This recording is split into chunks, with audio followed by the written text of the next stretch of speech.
Okay, pause the video and play when you're ready to go through the answers. Okay, so the median is the middle line here. This shape is a trapezium. So we've got half of the parallel sides multiplied by the perpendicular height, which is 24 meters squared. The trick to make y the subject here is to factorize it out. So we've got y brackets x add 3 equals f. We can then divide both sides by the bracket to get y equals f over x plus 3. All straight lines are in the equation y equals mx plus c, where the number in front of x is the gradient. So the gradient is minus a third, and the y-intercept is 7. Okay, write the title, play the video when you're ready to go through the examples.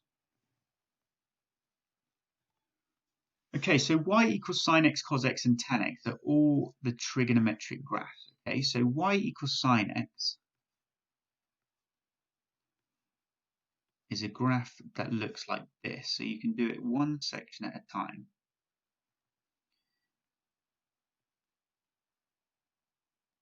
Like so. So once I've done all three of these, you can copy them down. Cos x is similar, but it starts at 0, 1. Okay? So both of the graphs y equals sine x and y equals cos x go between 1 and minus 1. You can't have a value of cos 1.2 because it's not going to hit the graph. If you had cos 0.5, it would hit the graph here, and it would also hit the graph here, and it would keep going forever and ever and ever. But if you had the graph of cos 1.2, it's not actually ever going to hit the curve. Okay, but tan x is slightly different. Tan x starts at 0, 0, 0. Tan 90 actually gives you a maths error, but tan 89.9 gives you a very high number. So what the graph actually does is it looks like this. So it never actually touches the line tan 90, but if you did tan 90.1, it gives you a really small answer. So what happens is the graph looks something like this. Again, at 270, it never actually touches 270. It goes like so. Now, what happens at these points here? Well, these are actually called asymptotes. It never actually touches tan 90 or tan 270, but it goes in between like so. Can you pause the video, copy those three down? If you've got a printer at home, the next slide has a template which you can print off and then draw on. If not, it's just going to take you a little bit longer, but can you copy those three into your books and then play when you're ready to go through the next question? Okay, so which of these values cannot be the sine of any angle? We touched on that just briefly now. The sine graph. Okay, so the sine graph, you've got to bear with my illustration. It goes between 1 and minus 1.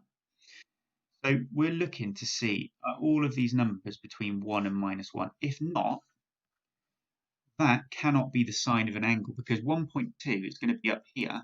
That's never going to touch the curve. The cosine graph again goes between 1 and minus 1. So which value here? Well, 3. That's clearly bigger than 1. So that again cannot be the cosine of an angle. Now for this one, we can work out the coordinates. So write the coordinates of A and B. You should be able to work that out. So we've gone back. You can have a look and work out the coordinates of A and B. For this one, for cos x, you can also work out the coordinates of A and B. So pause the video, write them down briefly, and then I'll go through the answers. So A should be 91. We've got 180, and then this one should be 270, negative 1.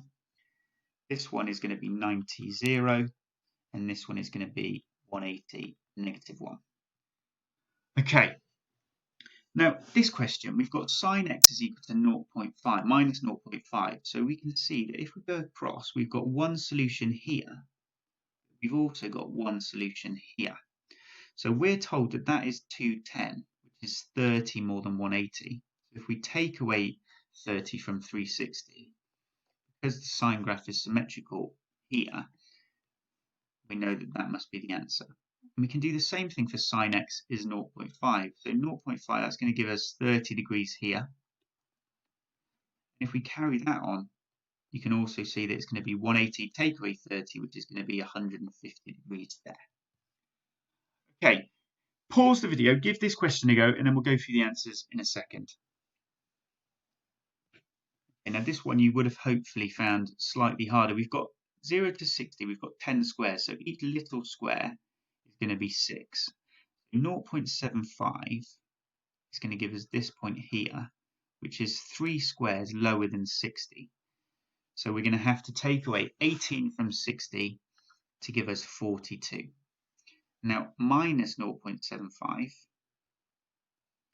okay, is going to give us this answer, and it's also going to give us this answer. And I should have remembered that one is also going to be there. So we've got 3 squares after 300, so it's going to be or 318 degrees. You've got 300 add 18. Minus 0.75, we've got 18 more than 120, so that's going to be 138 degrees. Or 210 add 18. No, it's not. It's going to be 240 subtract 18. It's going to give us 222 degrees, unless I've made a mistake. Okay. Hopefully those should be the answers. Good. Now, the second part of the lesson is exponential functions. So can you write exponential functions as your title? I will then go through what these graphs show. Now, an exponential function is where the power is something x. Okay, so something to the power of x. Now you know, or you should know, if I just write this here, anything to the power of 0 is equal to 1. Absolutely anything to the power of 0 is 1. So where we've got x being 0, that coordinate there is always going to be 0, 1. Because for every one of these graphs, 2 to the power of 0 is 1, 4 to the power of 0 is 1, 20 to the power of 0 is 1.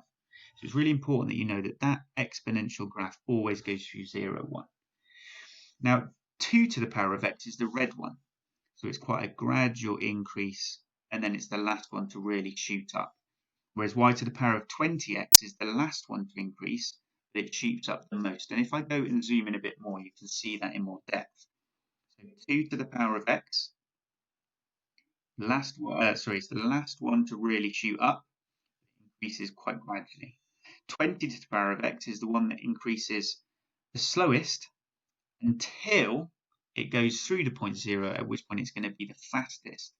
Okay, so we've just got to be mindful of that. So where the number here is more than 1, the greater the number, the later it is to really rock it, but then it does shoot up like so. Again, we need to remember that this point here is 0, 1. Okay, now if the number is less than 1, it's the reverse. The smaller the number, the faster the increase. So we've got 0.1, that's really small. So if I zoom in to 0.1, it's the last one to really increase, but it shoots up at the fastest rate. Whereas the closer you are to the number 1, the more gradual the increase and the less serious the rate of increase. Okay, so you've just got to be mindful of that. It's worth making a note of those differences. And then what I'd like us to do is to give some of these a go ourselves. So we've got y equals 3 to the power of x. So when x is 2, that must be 9. When x is 1, that's going to be 3. Remember, x to the power of 0 is 1. So we always know that an exponential is going to go through the point 0, 1. And then we've got 3 to the power of minus 1, which is going to be, so we've got, I've not got my calculator with me, so negative power is going to be 1 over 3. So that is going to be 0.3 recurring. And then we've got 3 to the power of 3 to the power of minus 2 is the same as 1 over 3 squared, so 1/9. So then we've just got to plot our points. We've got 0, 1, we've got 1, 3, and we've got 2, 9. We've got minus 1, a third, and we've got minus 2, a 9th. So you've got your exponential curve that looks like so. Okay, we're not going to go through the second one on the right hand side. What I am going to do though is I'm going to move on to the questions. So can you complete those table of values? We've actually already done the first one, so you don't have to copy that one. But give the next two questions a go. can you plot them on a grid? So a template looks something like that. Can you plot them in your books? And then the next slide after that is the answers. So draw out the table of values, plot the graph, and then check to see what your answers look like. Play in the video. Okay, so you should have got your answers that look something like that. And now here's a GCSE question just to close the lesson off. So we've got cos x, what is the coordinate of A? Pause the video and then let me know when you're done. Okay, so we've got 90, 0. And then we've just got some, sorry, I thought we've got the exit ticket. So this one, pause the video, play when you're ready to go through the answers. So this one is going to be 180, 0. This one is going to be 270, negative 1. And then the exit ticket, pause the video, play when you're ready to go through the answer. 0, 1. Which of these is the most likely equation?